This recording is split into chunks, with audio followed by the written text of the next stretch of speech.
We have a long history of successful steel construction in this country and, in fact, the world. And one of the great successes is that under normal fire conditions, we don't have building collapse. In fact, until 9/11, I was unaware of any protected steel structure that had collapsed anywhere in the world.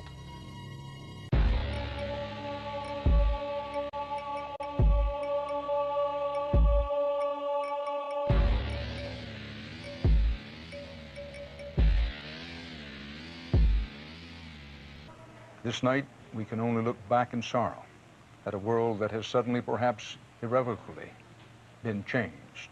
And tomorrow, and the day after, and the day after that, and in days and years to come, we will look at the calendar and remember September 11th, 2001. It is a date that will be etched in history, engraved in stone, and in our memories. The building's exploding right now. You got people running up the street. Okay. I'll tell you what's going on. Okay, just put Winston on pause there for just a moment. Okay, the whole building just exploded some more. The whole top part. The entire building has just collapsed, as if a demolition team set off. When you see the old demolitions of these old buildings, it folded down on itself, and it is not 10 o'clock Eastern Time this morning, just collapsing on itself. This is a place where thousands of people work. We have no idea what caused this. If you wish to bring anybody who's ever watched a building being demolished on purpose knows that if you're going to do this, you have to get at the under infrastructure of a building and bring it down.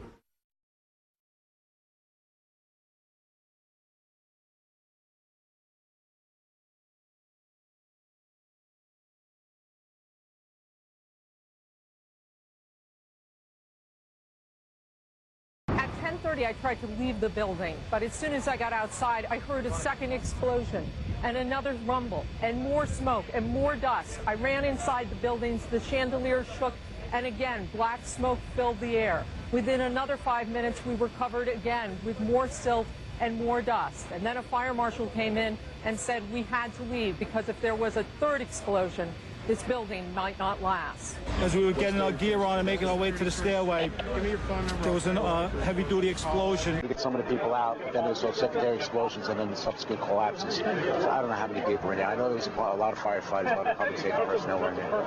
New York's bravest never had a chance. We really never even got to that close to the building. An explosion blew and it knocked everybody over. Do you know if it was an explosion or if it was a building collapse?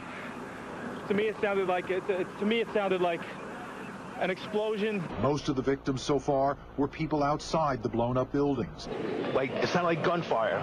You know, bang, bang, bang, bang, bang. And then all of a sudden, 3 big explosions. Top floors collapsed down. I saw it blow and then ran like hell. Thank God. I'm 69, but I can still run. We heard a big explosion coming down. Everything just went black. Everything came down, glass started popping. People got hurt, stuff went on top of them. And it was a big explosion. Everything got dark, real dark, like snow.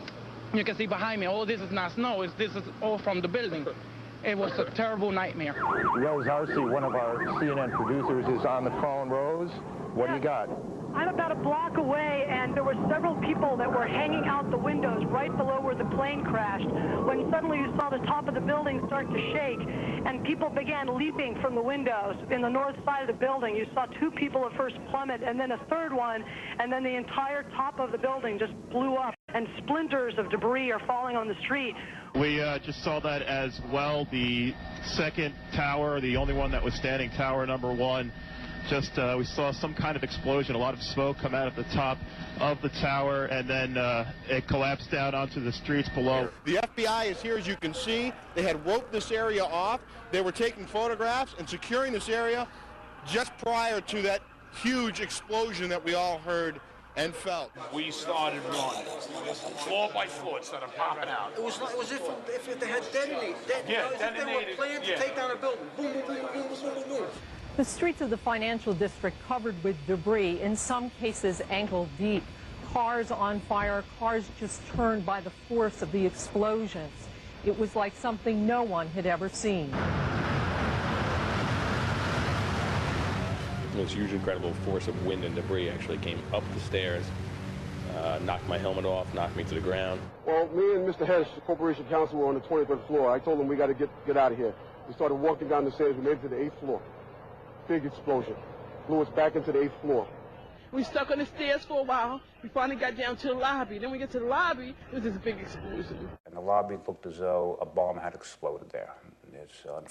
All the glass was taken out. There were 10-foot by 10-foot marble panels that were once walls. They were loose from the wall of the Trade Center. I go downstairs. The foreman tells me to go to remove the containers. As I'm walking by the main freight car of the building, in the corridor, that's when I got blown. I mean, the impact of the explosion, of whatever happened, it threw me to the floor, and that's when everything started happening. You have 2 110-story office buildings. You don't find a desk. You don't find a chair. You don't find a telephone, a computer. The biggest piece of a telephone I found was half of the keypad, and it was about this big.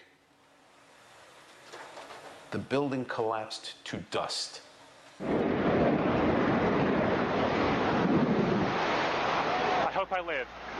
I hope I live. It's coming down on me. Here it comes. I'm getting behind the car. It's incredible. Okay, I'm gonna have to go find people who need help. I don't think I'm one of them. You okay, sir? Okay.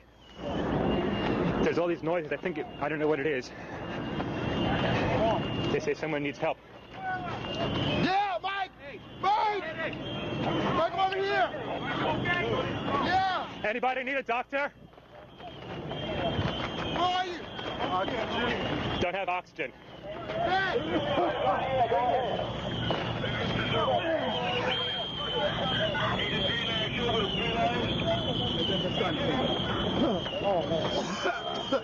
Hello, Doc. Hey, that guy needs some oxygen if someone can share it with him. 10-4. Thanks.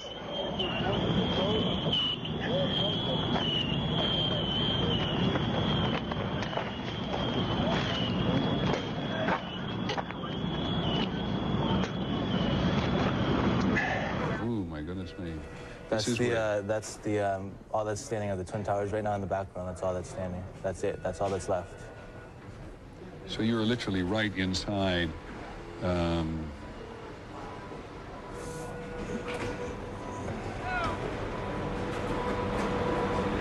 What time did you actually I don't even know. That was actually, I rode my motorcycle right up from there. That was about an hour ago, not even.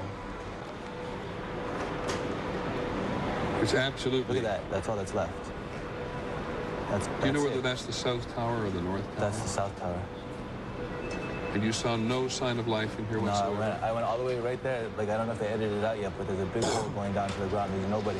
But the firemen said, you know, that there's been a lot of people dead, like a lot of firemen died.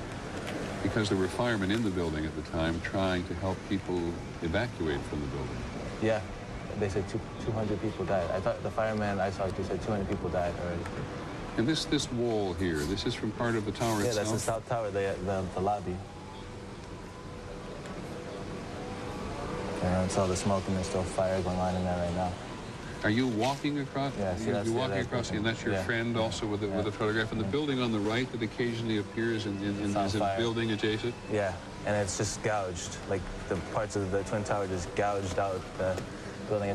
See, that's the concourse below. That's going down like 20 feet or so.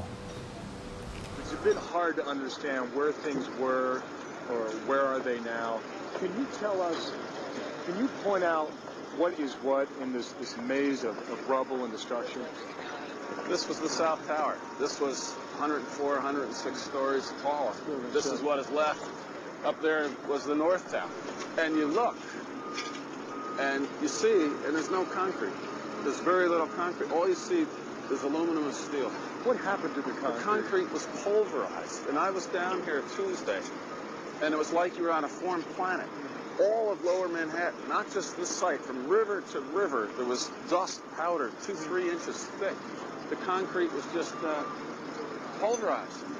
And what's to explain, Governor, the smoke that still comes out of the fire. There's still fire down below. There is such an incredibly deep pile of rubble, and the tower goes down 5-6 stories underground, that there is still fire underneath, smoldering.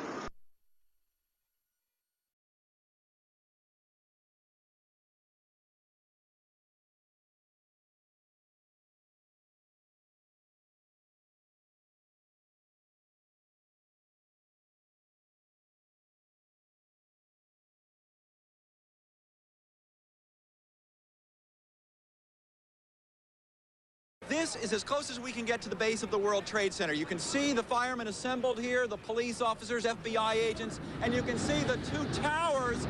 A huge explosion now raining debris on all of us. We better get out of the way!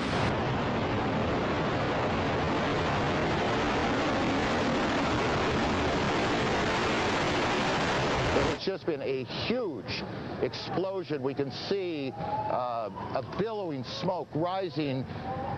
And I'll tell you that I can't see that second tower, but there was a cascade of sparks and fire, and now it looks almost like a mushroom cloud explosion, this huge billowing smoke in the second tower. This was the second of the two towers hit. And I cannot see behind that smoke, obviously, as you can either. The first tower in front has not changed. And we see this extraordinarily and frightening scene behind us of this second tower, now just encased in smoke. What is behind it, I cannot tell you. Oh, shit! No! Axel, get on down. What happened? The whole top of the building fell off, dude. Holy shit, dude! Man, did you get... Yes, I have it. the building fell apart, dude. What? Where is it? Holy shit! Holy fucking shit! Look at all the streets! Oh my God, dude, there's so many dead people, man. From Chopper 2 as he takes these pictures. Jim? Yes, I am here, Michael. Jim, tell us what's happening out there. Oh my We just witnessed some kind of secondary follow-up explosion on the World Trade Center #2, the one secondary. Second building that was hit by the plane has just completely collapsed. The entire building has just collapsed, as if a demolition team set off. When you see the old demolitions of these old buildings, it pulled it down on itself, and it is not there anymore. That should be it. It Thanks has very much, completely collapsed.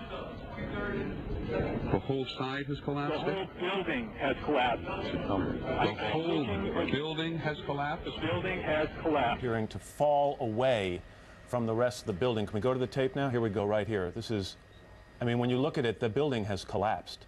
That tower just came down.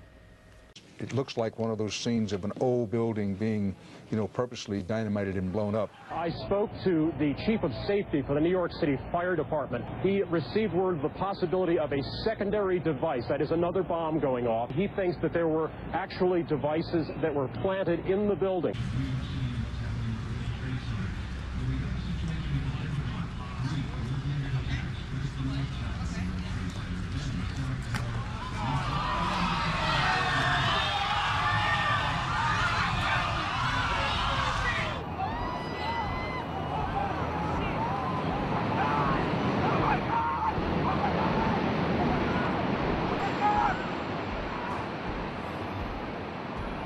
I was making my way to the foot of the World Trade Center. Suddenly, while talking to an officer who was questioning me about my press credentials, we heard a very loud blast, an explosion.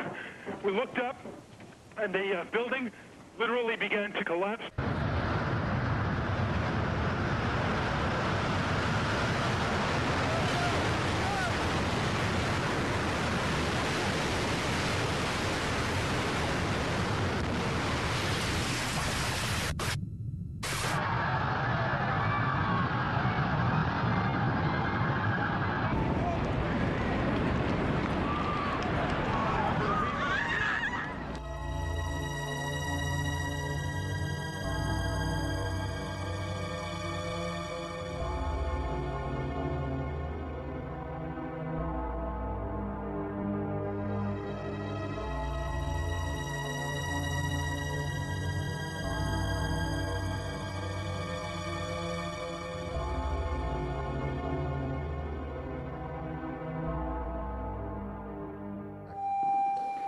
Jesus, I can't even believe what's happening.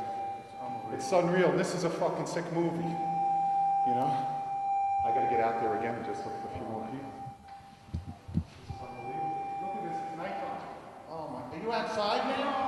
Hey, folks, anybody out here?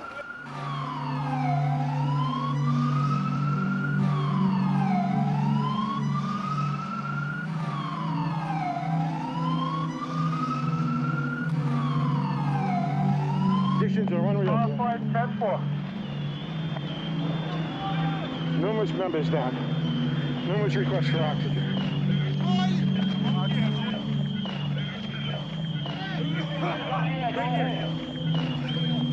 Special thanks to the Rig of 235 who provided shelter right after the collapse in the dust storm. Marine 6 to Manhattan, urgent. Marine 6. Tower 2 has had a major explosion and what appears to be a complete collapse surrounding the entire area. And we've got numerous people covered with dust from this secondary explosion.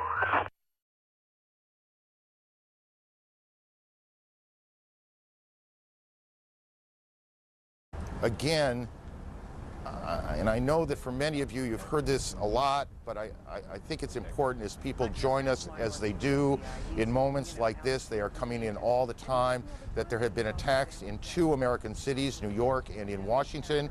The trade centers here in New York have been hit by airplanes. In Washington, there is a large fire at the Pentagon. The Pentagon has been evacuated. And there's, you can see, perhaps the second tower, the front tower, the top portion of which is collapsing. Good Lord.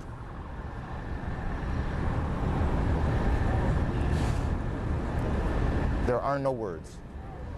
You can see large pieces of the building falling. You can see the smoke rising. You can see a portion of the side of the building now just being covered on the right side as I look at it, covered in smoke. This is just a horrific scene and a horrific moment.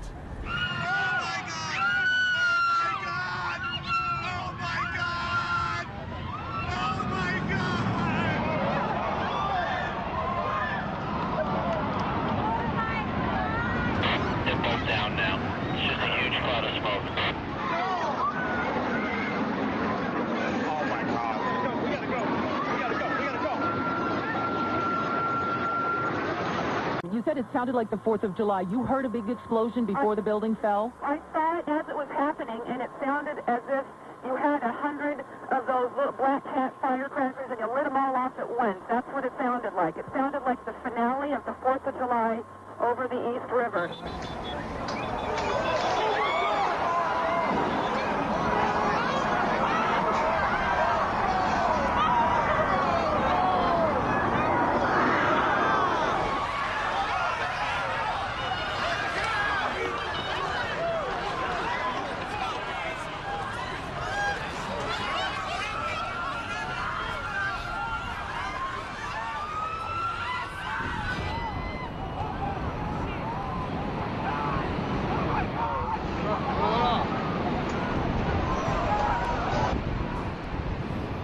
There it went, Brian. That was it. That was the second one. That was number 2. They just fucking leveled it. John, just seconds ago there was a huge explosion, and it appears right now the second World Trade Tower has just collapsed. The debris and the smoke is so thick where I am that, again, you cannot see the World Trade Center, even though we're just a few blocks away. But it appears the entire building has collapsed. People are literally running, and right now there's nothing here but shock on the streets of Lower Manhattan. John? There it is.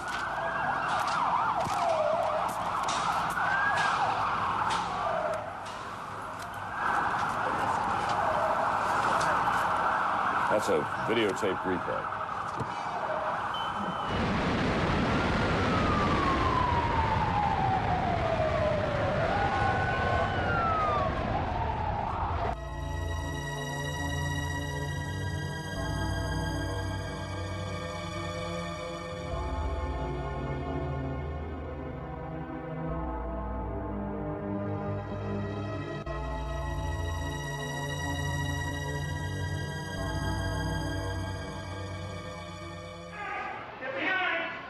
my God, thank you, thank you, thank you. Oh my God. Watch the debris come down the street. Don't open the door. You're right. Oh my God, you saved my life.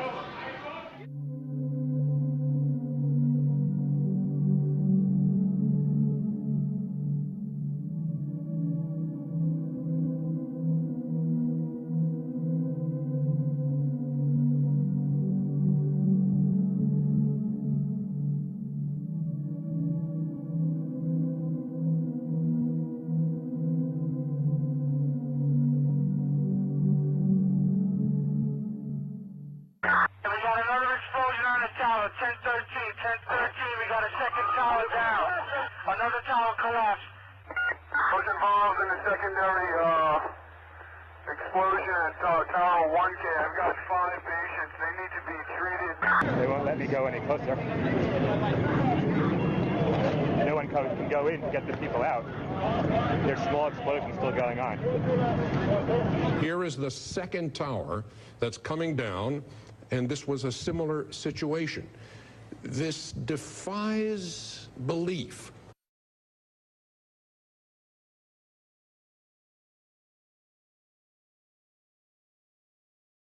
And what you're seeing are high shots. Now, here we're going to show you a videotape of the collapse itself. Describe that. Now we go to videotape the collapse of this building.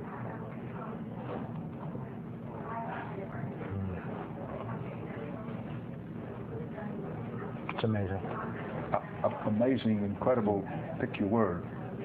For the third time today, it's reminiscent of those pictures we've all seen too much on television before, when a building was deliberately destroyed by well-placed dynamite to knock it down. Let's just stay with this photograph for this graphic for just a second. Well, no, there's number 7 coming down.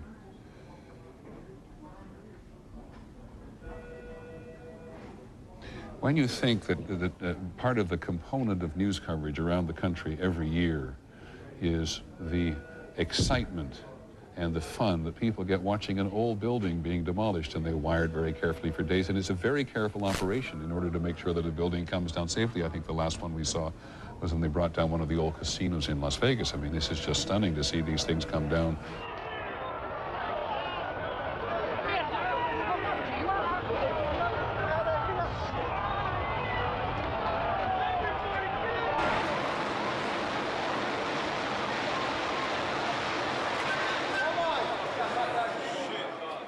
Gone, man. Then suddenly 7 went down. The crowd started running north again, trying to escape the dust cloud and the falling debris. Among them was Daryl. He was a worker trying to help with the injured. You're just standing there all of a sudden out of nowhere. You hear this collapse, sounds like thunder. The building had shock waves going through. You could see a shock wave go up, the windows blast out. You know, it was like I thought I was watching a movie. It was so, I mean, I can't believe this is happening. You know, it's really ridiculous. But, you know, came down floor by floor. Structure stayed intact until it all hit the ground. Back live, we have had little relief here. Take a look at this. About an hour ago, World Trade Center building number 7 collapsed. A 42-story building. No word of any casualties in the building. It was the one calamity that was not a surprise. I remember getting a call from the fire department commander telling me that they were not sure they were going to be able to contain the fire. And I said, you know, we've had such terrible loss of life. Maybe the smartest thing to do is pull it. And they made that decision to pull, and then we watched the building collapse.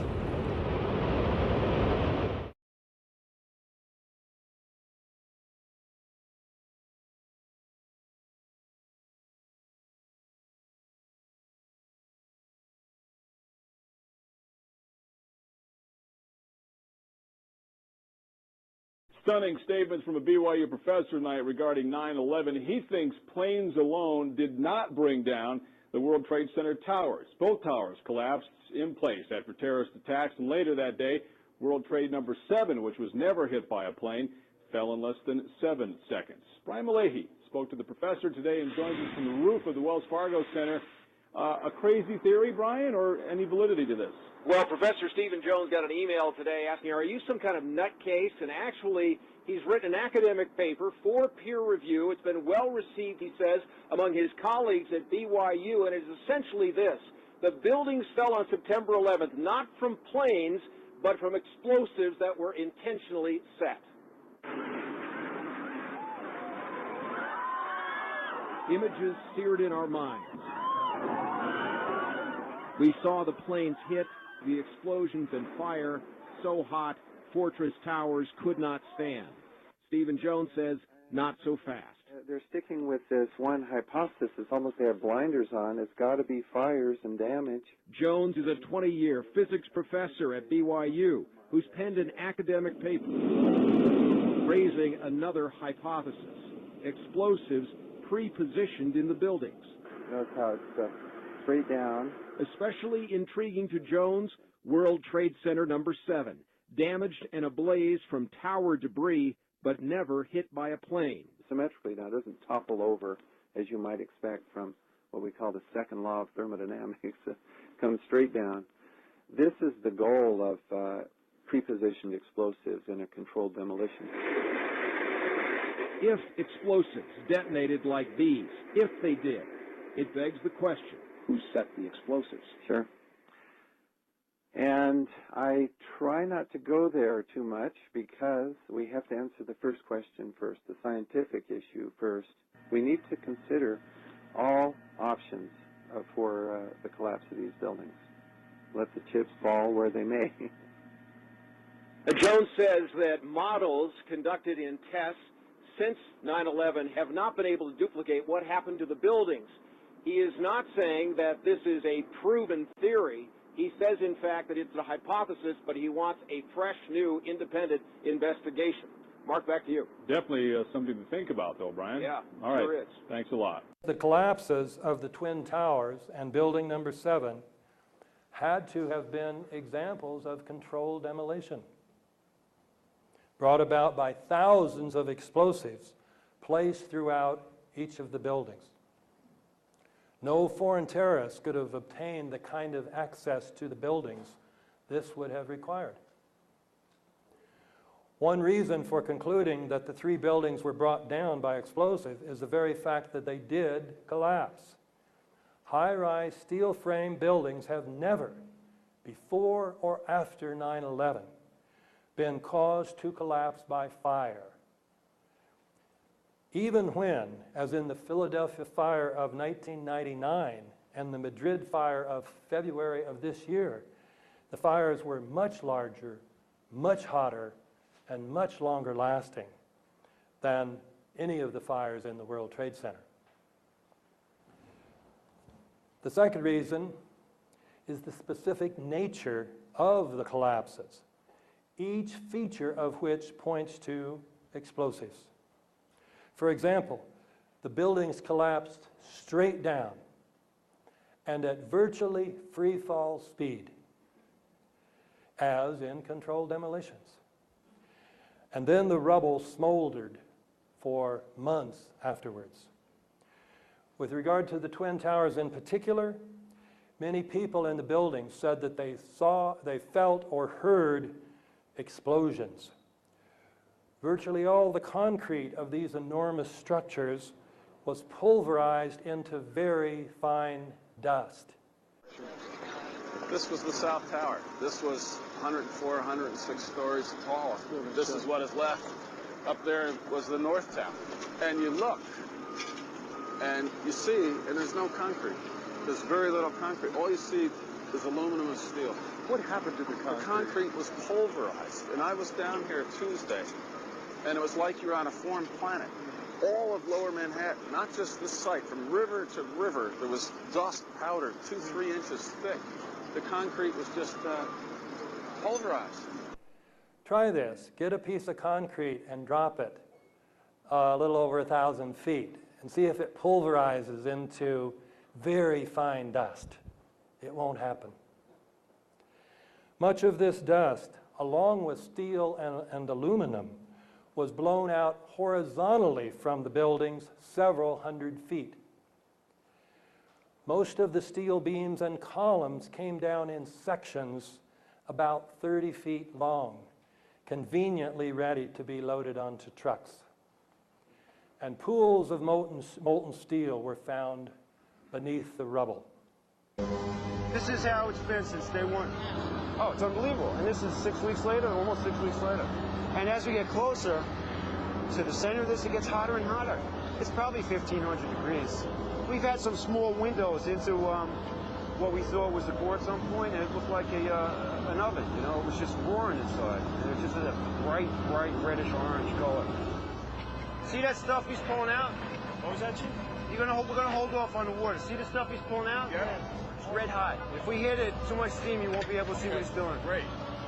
These and even more effects point to the existence of very powerful, precisely placed explosives. A third thing supporting the theory of controlled demolitions is evidence of a deliberate cover-up.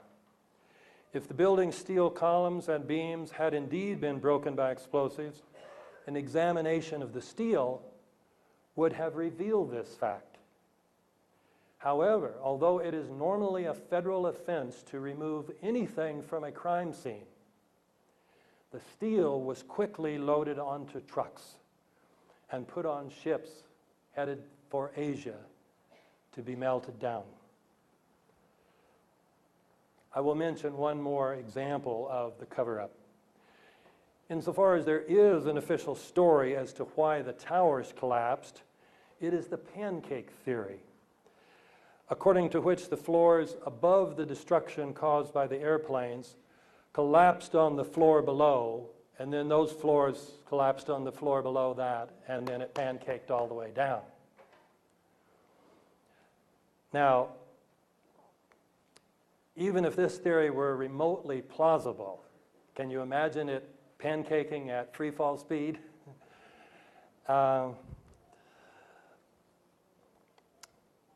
The other problem is what happened to the 47 massive steel columns that constituted the core of each of these twin towers. They were the weight-bearing structures of each tower. Those 47, even if the pancake theory were true, those 47 steel beams should have been sticking up at least several hundred feet into the air, just like the old phonographs, where sometimes the 78 records would collapse, but the spindle's still sticking up in the air. You should have had 47 spindles still sticking up in the air. Well, what did the 9/11 Commission report do about that problem? It avoided the problem incredibly by simply denying the existence of these columns, even though those columns, I'm not making this up. These columns were the unique feature of these towers when they were first built. So the Commission report, after saying falsely that most of the weight of each tower was borne by the steel columns in its exterior walls, this supposedly authoritative report said the interior core of the buildings was a hollow steel shaft in which elevators and stairwells were grouped. Such a desperate lie is a sure sign of a cover-up. In any case, when we look at all these features of the collapses, the idea that they could have been caused by the impact of the airplanes plus the resulting fires is ridiculous. This is even clearer with regard to building number 7, which wasn't hit by any airplane, and yet it came down about 5:30 that afternoon.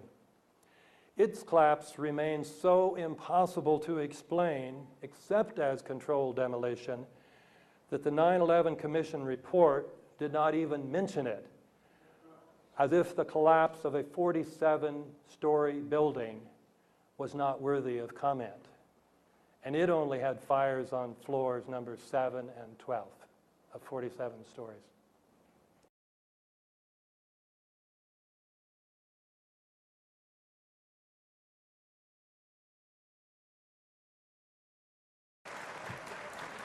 Big round of applause for Mr. Jeff King.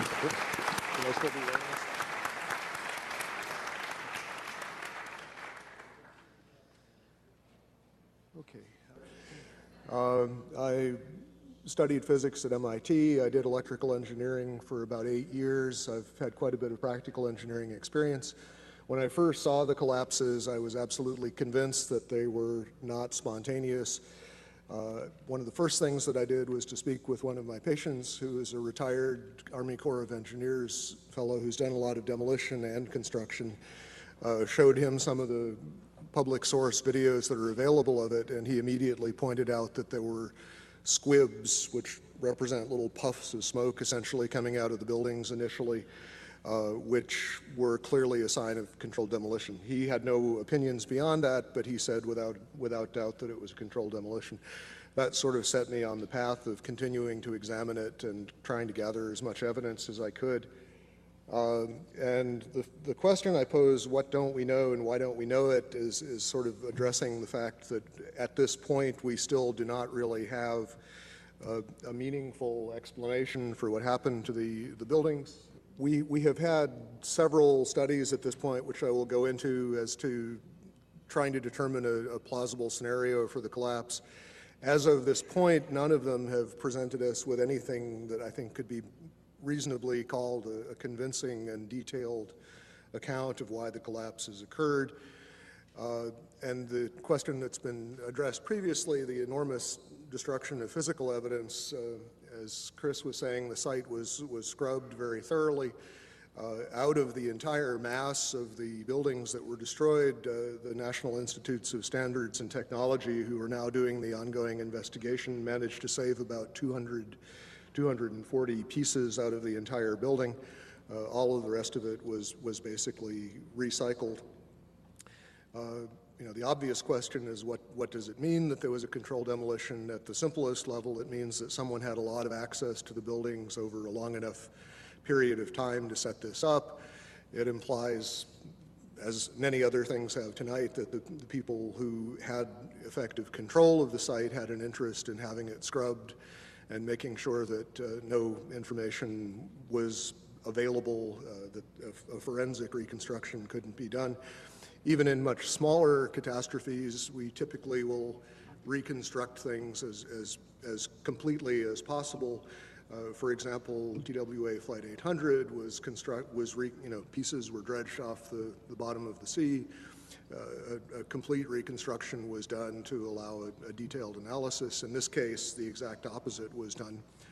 The first report that was really issued on this was issued by FEMA in collaboration with the American Society of Civil Engineers. There was basically a volunteer team from ASCE that had very limited access to the site. A lot of the pieces that they were able to retrieve were retrieved by going to landfills and trying to find interesting pieces before they were disposed of.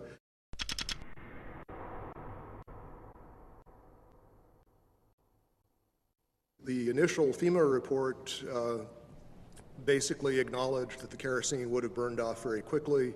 What wasn't destroyed in the initial fireball would have been consumed fairly rapidly and would have only really served as an ignition for the rest of the material. And the second point being that the fuel here really was strictly office contents. If you think of a modern office with copying machines, computers, and as has been previously mentioned, the smoke, particularly from Building 2, just before it collapsed, was very black looking. This is generally an indication of an inefficient fire in which there's not enough oxygen for the amount of fuel. These types of fires typically burn very cool. They are not hot flames like blowtorches.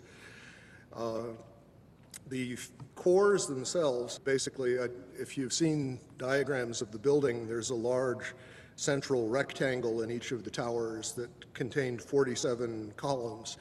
And these columns basically were the primary structural support of the building. They were given the role of supporting the whole gravitational load of the building.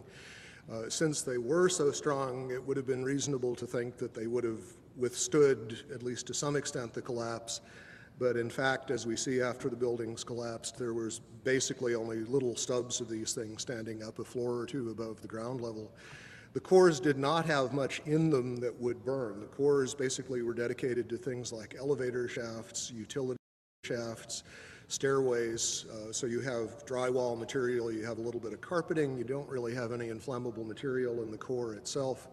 The core was specifically designed so it could not function as a chimney. They did not want in the case of a fire, for the fire to be able to travel through the elevators or for air to come in through the elevators. So they were designed with what this architect Aaron Swirsky, I believe it was, referred to as a hermetically sealed system. There were fire shutters that were designed to close off the core in the event of an event like this. And those, as far as we know, functioned properly, which means that there was a very limited amount of oxygen available.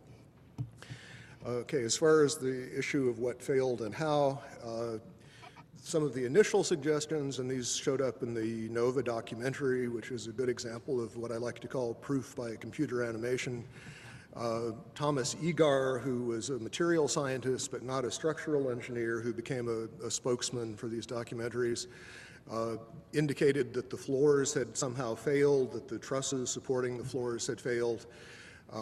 This was the theory that was put forward actually in the initial FEMA report. Subsequently, there have been basically complete contradictions of that. Jim Hoffman has done quite a bit of research which is available on the web concerning the problems with this idea that the floors would have simply fallen. There was a study done by Weidlinger Associates. The chief engineer there was Mathis Levy, who's a very well-known authority on building collapses. He specifically disavowed the idea of pancaking or collapsing of the floors. And the most recent official report we have on this, which is from National Institutes of Standards and Technology, NIST, rejected the idea that floor collapse was part of it. And so as a result, we have basically no sequential model at this point. What NIST has suggested is that there was some kind of simultaneous collapse of the cores, but they have not attempted to give any kind of modeling as to whether those cores could have in fact been destroyed by the fires in the way that they claim. Unfortunately, the material that would have allowed a detailed fire analysis, the actual physical evidence, is all gone. One of the most significant things to my thinking that indicates that this could not have been the sort of collapse that we are told it was is the presence of the dust clouds. And as you've seen in the pictures, and I'm sure all of us have seen probably more than we would like, there were very, very large clouds of very thick dust that enveloped the area, that crossed the river, that made it almost all the way to New Jersey from the pictures that I've seen. This type of flow is something that we are familiar with in physics. It occurs in only two situations that we know of naturally. One is in volcanic eruptions, where a large amount of material is suddenly exploded into the air and basically forms small particles. The other situation is something called turbidity currents. These occur along the edges of the continental shelves, where mud or sediment will slump, become suspended in water. And the common thread is that you have large amounts of a dense material that is suspended very quickly in a fluid, thereby creating another denser fluid, which is in effect the dust cloud. And that fluid can achieve considerable velocities. The problem with creating this sort of slurry of fine particles is that there really is no mechanism that has been proposed. We have concrete floors with carpeting or flooring over them. We have furniture. We have floors basically that are coming together in a collapse, but the concrete is basically protected under these layers. Early in the collapse, in the very first moments, we see these thick clouds being ejected at very high speed. They're clearly dense because they flow downward and become part of this large overall pyroclastic flow.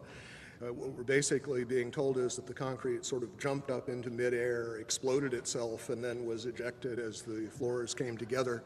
Not a very plausible mechanism, but I have yet to hear of anything else proposed to explain it.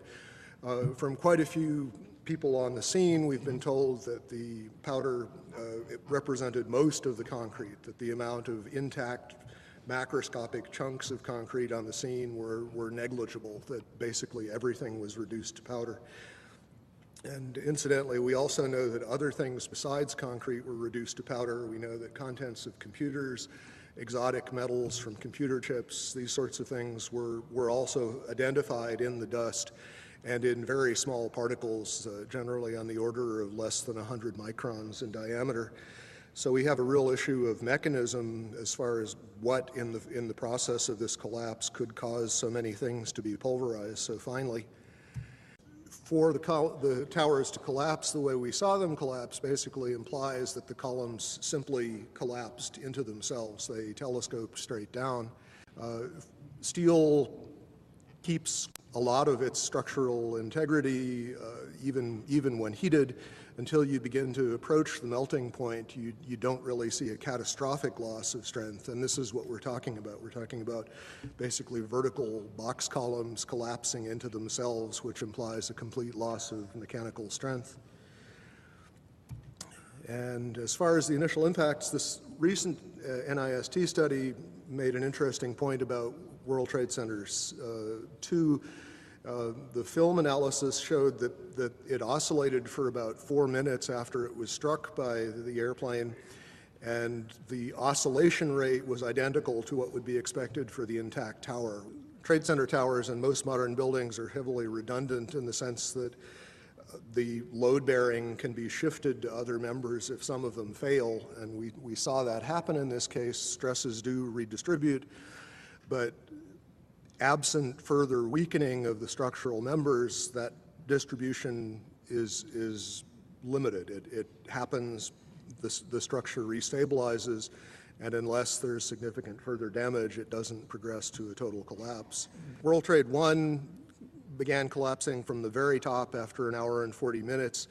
It's very hard to imagine office contents progressively heating up hotter and hotter over that period of time. And for a building to collapse from the very top, which is the least heavily loaded, is also very odd, to say the least. Just a couple of other anomalies. As we know, there were reports of explosions. There were reports of underground explosions in both of the towers at the time of the impact from a building engineer by the name of Philip Morelli. There are interviews with him on the web.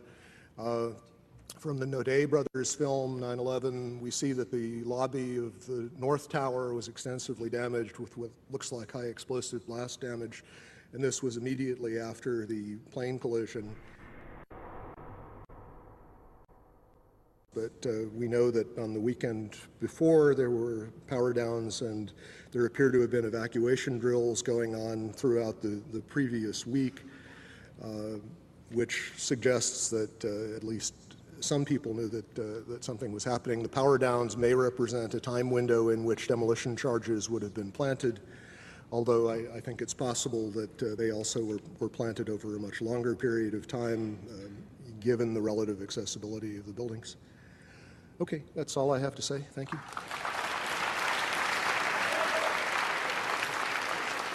Thank you, Jeff King. Thank you very, very much.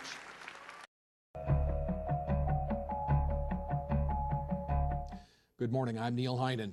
It is unprecedented that I would get email about a For the Record program before the program even aired. But that was the case in the 24 hours before we taped this show Friday afternoon, as I received several emails of both support and outrage from people who had simply heard Kevin Barrett was to be my guest. Such is the passion generated by Mr. Barrett's views on the events of September 11th, 2001. The most recent event of which I am aware is the resolution signed by 61 state legislators calling for the UW to fire Mr. Barrett. Kevin Barrett is my guest this morning. Mr. Barrett, thank you very much for joining me. Well, it's good to be with you, Neil. My question is, shouldn't it be simple enough to provide the evidence that would support the claims of the government? I mean, there should be plenty of physical evidence, shouldn't there? Well, it depends which claims you're talking about. Personally, I think that the real core of the whole 9/11 question is the issue of whether the 3 World Trade Center buildings were demolished with explosives or whether they fell down for some other reason, such as being damaged by plane crashes or fires. And I think that at this point, the evidence is in. Anybody who's kept up with the critique of the official story in this area knows that at this point, the evidence just, is very convincing that all 3 buildings were taken down with explosives and controlled demolitions. For the government to try to disprove that at this point, or to try to support its case, I think would be very difficult because, they hid all the evidence. They prevented any kind of forensic investigation. All the steel was shipped off as fast as possible to China and melted down for scrap, so it was impossible to test the steel for signs of explosives. Fortunately, some remains, and Professor Stephen Jones has gotten his hands on multiple sources worth of steel, and he's run tests and he's found traces of thermate, an enhanced version of thermite, which is an explosive device that can take out steel, cut right through it like a knife through butter. I think that at this point, no rational person who looks at the evidence can argue against the proposition that the 3 World Trade Center buildings, the Twin Towers and WTC-7 especially, were taken down in controlled demolitions. That, I think, is by now proven beyond a reasonable doubt, as David Griffin has said, and as everybody's looked into it, I think, from a fair-minded perspective, agrees. Are you worried that you're shortchanging your own career, that that you will have difficulty pursuing your chosen field by virtue of the controversy? You know, I think what I'm doing is angling on the long term. In the short term, I may have some problems. It might be a little harder to get rehired next semester. Maybe not, though. I think a lot sooner than most people realize 9/11 is going to blow wide open. The official report doesn't stand up to scrutiny. It's very simple. Any trained academic, anybody with any critical thinking skills at all, can read the official report and read David Ray Griffin's refutation, and the report just falls to shreds. Now, anybody who's willing to live with that report as the official record of the most important event of our century has no business calling themselves an intellectual or a teacher or anything. I mean, it's that obvious.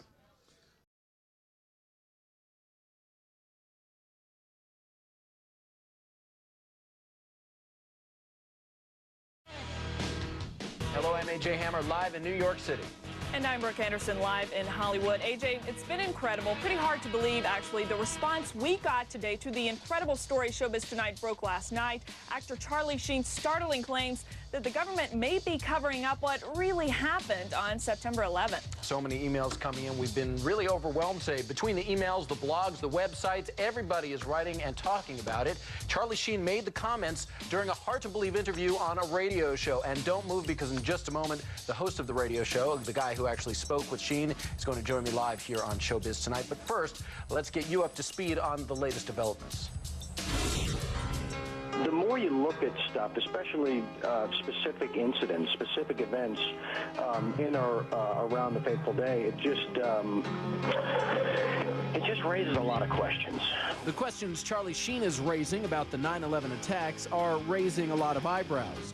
Our email inbox immediately started to overflow, and the coverage on Showbiz Tonight is getting a lot of attention.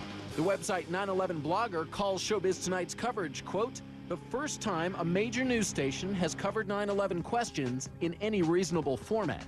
It all started with a radio interview Sheen gave to GCN radio network host Alex Jones, a cult hero of sorts to 9/11 conspiracy theorists. Well, during the interview, Sheen made clear that he backs Jones' views. We're not the conspiracy theorists on this particular issue. It seems to me like, 19 amateurs with box cutters taking over 4 commercial airliners and hitting 75% of their targets. That feels like a conspiracy theory. Sheen also made another shocking suggestion that we may not know the full story about the collapse of the World Trade Center. I have a hard time believing that a fireball traveled down the elevator over 1,100 feet and still had the explosive energy to destroy the lobby like it was described. I said, hey, call me insane, but did it sort of look like those buildings came down in a controlled demolition? When I was your age, I could only dream about my parents splitting up. As the star of the hit sitcom 2.5 Men, Sheen is seen weekly by about 10 million people, and many of them may end up paying attention to his controversial comments on 9/11.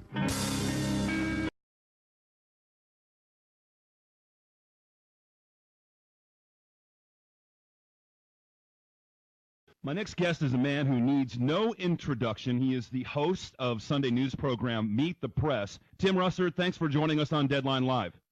A real pleasure to be here. Tim, do you know that Morgan Reynolds, former chief economist of the Department of Labor under George W. Bush, has come out and said he thinks 9/11 was an inside job? So has Ray McGovern, CIA analyst who briefed both Bush and Reagan, Paul Craig Roberts, Deputy Secretary of the Treasury, father of Reaganomics, and among others, Lieutenant Colonel Bob Bowman, who was a former director of advanced space programs development under Ford and Carter. And these are some pretty heavyweight people. These aren't conspiracy theorists, Tim. These are some heavyweight people that worked under these major administrations. Mm-hmm. Well, I'll leave their judgments and opinions to them, and I obviously have done my reporting and offer the truth as I see it. A lot of people would like to learn more about this. Obviously, I don't think we got everything out of those investigations, the 9/11 investigations, that we would need in order to determine a multitude of wars. Mm-hmm. That's pretty important stuff, don't you think, Tim? Well, is it possible we can have you get one of these guys on your CNBC program? Tim, are you with me? Tim Russert. Tim, are you with me?